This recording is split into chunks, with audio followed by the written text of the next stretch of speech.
In a world captivated by criticism, it's easy to overlook the groundbreaking technologies shaping our future. Let's shine a light on innovators who are propelling us forward. As the most active venture capital firm in the US, we have an exceptional view of tech's real-world impact. Join us as we explore, celebrate, and contribute to the stories of those creating tomorrow. Welcome to the Tech Optimist.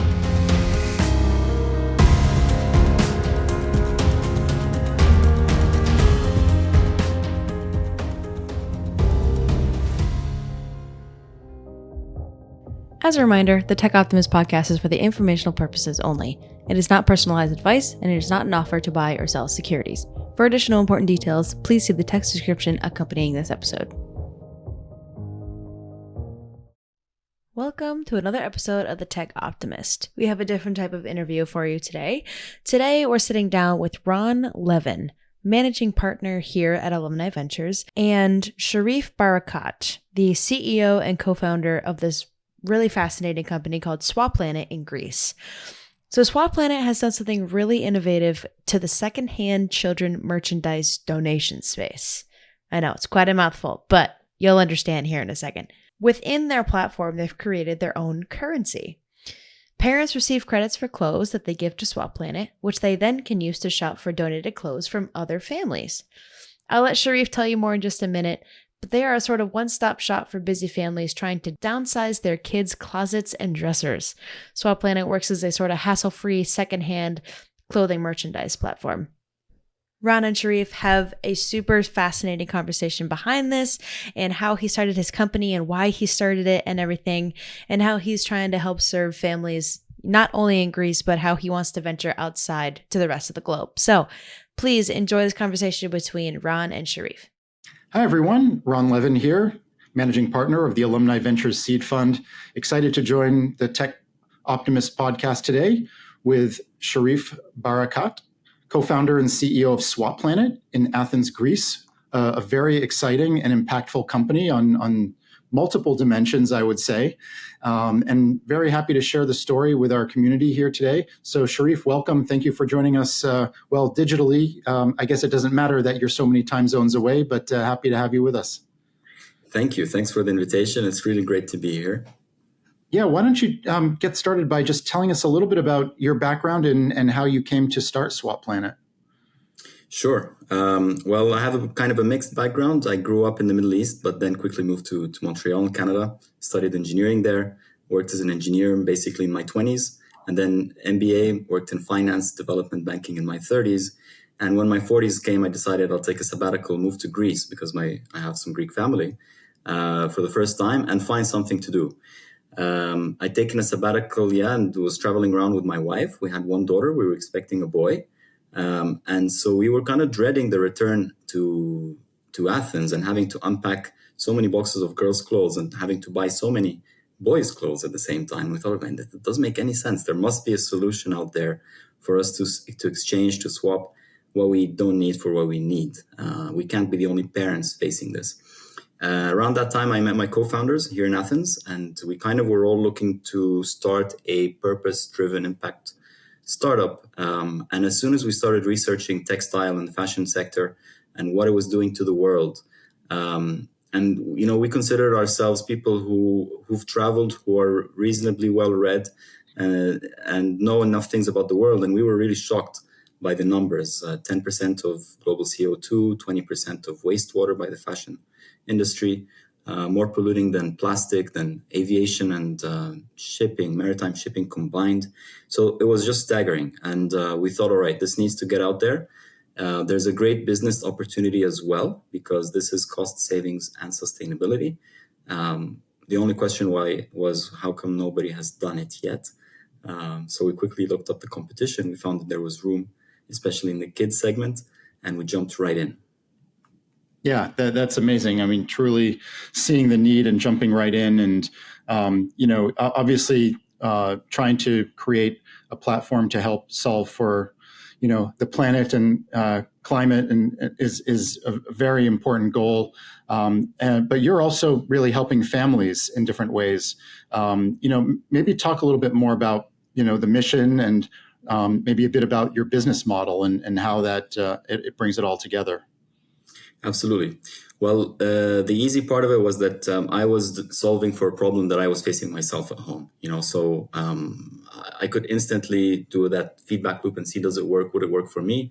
I could check with my wife, even brought my daughter in to shop as well. So we were able to test and iterate very quickly based on our own needs. We also reached out to other parents to make sure we were solving a real need out there. It wasn't something that was imagined or very specific to us. So the way it works is we were designing this for parents and we wanted it to be as easy as possible. So convenience, ease of use, trust, that was really number one driver. So we very quickly crossed out the marketplace approach where you have a peer-to-peer marketplace where you upload things and you have to take photos and write descriptions and then negotiate and go to the post office and ship. That was too much of a hassle. It was really clear that parents don't have time for that kind of solution. So our model is about taking all of the work out of their hands, doing it ourselves. So a courier will show up to their door, pick up everything they don't need, bring it to us. We pay for that. We sort it. We issue credit to the parents for everything that they've sent and that we've accepted. We then wash it, photograph it, upload it to our website, and they can start shopping with the credit that they've earned from everything that they've sent. So they don't even need to leave the house. They get paid almost instantly. In order to get around cash flow problems and the consignment issue that most competitors have been offering, we created our own currency, which we call planets. And so customers are paid in that currency. They're paid right away. It's a virtual currency. They log in, they see that in their online wallet, and they can start spending it right away. So there's no lag. There's no need to leave the house. The clothes come, they're washed, they're ironed, free returns, 14 days. So really making it as easy as possible and kind of a no-brainer for parents. That's what we wanted to build. So parents, in other words, have the opportunity both to sell unused but still, or not unused, but unneeded but still usable clothes or perhaps other children's items, and get some money back for that, as well as recycling products that can be recycled, while others, I presume, have the opportunity to pick up these goods cheaper than buying new, so it can save families money as well, right? Absolutely. Hey everyone, just taking a quick break so I can tell you about the seed fund from Alumni Ventures. AV is one of the only VC firms focused on making venture capital accessible to individual investors like you. In fact, AV is one of the most active and best performing VCs in the US, and we co-invest alongside renowned lead investors. With our seed fund, you'll have the opportunity to invest in a portfolio that aims to back some of the most innovative and scalable early stage tech ventures, all while focusing on the beginning of the venture funnel, where valuations are typically most reasonable and the potential upside is greatest. To get started, visit us at av.vc/funds/seed fund. And a lot of the things not a lot, but quite a few are new, still with tags, because sometimes people will get gifts and it might be the wrong season. And by the time the right season comes along, the kids have grown. But we do create a solution both for sellers and for buyers. We started off with clothes and shoes. We've added books as well. And end of last year, we added toys. So we're really moving into that kind of, one-stop shop. Anything that you have lying around home that revolves around kids, we are the people to take it off your hands, and you can earn from that and also shop from that. And you obviously went to market in Greece because that's your home, that's where you are, and that's where you kind of saw the immediate market opportunity. But how are you thinking about scaling this, across borders? Well, the way it's been working in Greece is really promising. Greece is a country, if I may say, that is not really at the most progressive in Europe in terms of prioritizing sustainability when shopping. And I say this because this is what I hear actually from Greek customers and from the market around. It's also what we've seen. And the fact that we've had such great traction here is really promising. Greece is a small market. It's 10 million people, 1.5 million kids. For us, it's a great country to kind of experiment with the model, see that it works. It's a country that is not too small, not too large. We're the only players here. running costs are low, so burn is low, which is great for startups and for investors. But the real idea is to go to much bigger markets. So we have our eyes on Western Europe, on France and Germany, Spain, Italy, Poland. We can also go into larger countries nearby, such as Turkey and Egypt. Those two countries alone have 50 million kids. And the US is always, the tempting large market, because in one strike, you've got the whole population of Europe and more. And it's one language, no borders. But we haven't yet decided whether we will go there. So at the time being, it's just something that maybe is a bit distant. Yeah, absolutely. Well, I'm curious, as an entrepreneur, what has been your biggest positive surprise since you got into this, and maybe your biggest challenge or negative surprise? The positive surprise is how quickly we could reach unit economics, positive gross profit. We were really challenged in the beginning by investors when we were still in the idea and launch phase about the operations intensity of our model. Because as I mentioned, we do everything in-house, we do everything ourselves. We're not a peer-to-peer marketplace, which you can just launch and kind of manage the transaction behind the scenes. We do all the work. And so we were really worried whether this could make sense on a unit economic level.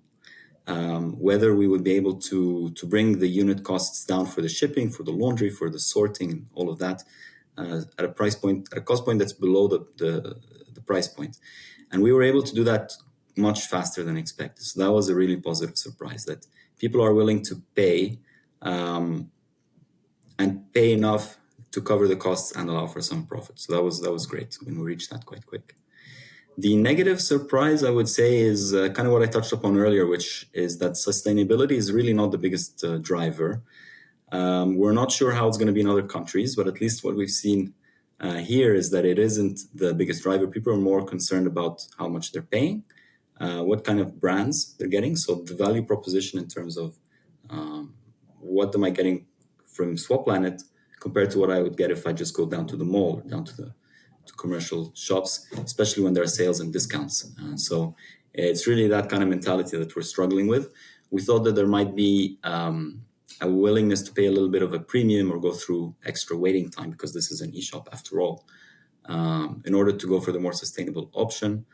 But it hasn't really been the case. So we've had to change our communication, our messaging, to really focus on the cost benefits, on the convenience of being able to declutter homes and empty out wardrobes, rather than on the environmental benefits. The environmental benefits so far are kind of the cherry on top. So we educate, we raise awareness, we kind of pat our customers on the back and make them feel like they really are making a difference. But that's not the main driver. So that was a bit of a surprise. Yeah. And one question for most of our audience is here in the US. We have investors, we have entrepreneurs, people that are just interested in technology in general. What do we as Americans not know, or what should we know more about in terms of maybe the European tech ecosystem and innovation that's coming out of Europe? Well, the US is, in general, Europe does pay very close attention to what's happening in the US, because the US does have a much heavier investment in innovative type of startups. The ticket sizes are bigger for startups, and there's a lot more money that startups can spend on innovation and technology. So, I would say, to be honest, that probably most of the knowledge and innovation are coming from the US to here. What's great about here is that maybe due to the smaller sizes, there's more of an opportunity to build connected and community type startups, which is the case, for example, with Swaplanet, because we are creating a kind of a community of swappers here in Greece, and we'll try to do something like that in each country that we go to.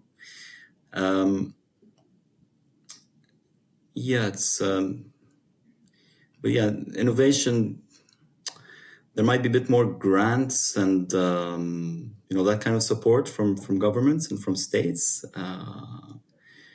but I would say it's mostly coming from the US. Yeah. Ever wonder how the ultra wealthy invest their money? They often back startups before they go public through venture capital. Now, individual investors like you can too with Alumni Ventures. Visit av.vc to get started. And just as a final question, just curious to understand if you have any asks for our community. You know, we have a kind of a broad audience of people that follow us. Is there any way, I guess unless we happen to be living in Greece, we might not be able to be customers today, but anything you're looking for in the way of partnerships or expertise or anything like that? Yeah, there's so much that we would love to get support on. We're trying to really change mentalities and behaviors. We're trying to make people think how to prioritize secondhand over new, even when new is cheaper. So changing habits so that people look online at solutions like Swaplanet or other secondhand solutions. So any people who might be aware of the cognitive psychology or consumer behavior side of things that might help us fine-tune and hone our messaging so that people do go for that. That's one thing that comes to mind. Finding the right price point, so people who are really good at price strategy and understanding how consumers think about that, so that we find the right pricing policy in general, because we're still struggling with, do we do individual pricing or subscription model, for example, a membership model, which is kind of a la Netflix, where you have a fixed fee and then unlimited swaps. That sounds like an amazing value proposition for a customer, but would it make sense for both sides? And that the big question I mentioned earlier, which is, is the US where we should be focusing on? Because it's a big market, but is it ready? Is it attractive, given that there are so many cheap alternatives available and discount and outlets and so on? Is it a place where it might work? We don't see many solutions yet. I mean, there's ThreadUp and a couple more, but nothing really for kids. So people with that kind of insight. And if folks want to learn more, swaplanet.com is the place to go? Absolutely. Swaplanet.com with 1 P. Yeah. Excellent. Well, thank you, Sherif. It's been such a pleasure having you, and glad to share your story. I think it's an interesting one, and I hope it's something that really starts scaling, because there's a lot of good to come from it, I believe. So thank you really so much, Ron. it. Thank you for the invitation again. And thanks. It's really great to be here and have the voice across the US. So Pleasure. Hope we speak again soon, and to your US consumers. Thanks. Absolutely. Thank you. Thanks again for tuning into the Tech Optimist. If you enjoyed this episode, we'd really appreciate it if you'd give us a rating on whichever podcast app you're using, and remember to subscribe to keep up with each episode. The Tech Optimist welcomes any questions, comments, or segment suggestions, so please email us at info@techoptimist.vc with any of those, and be sure to visit our website at av.vc. As always, keep building.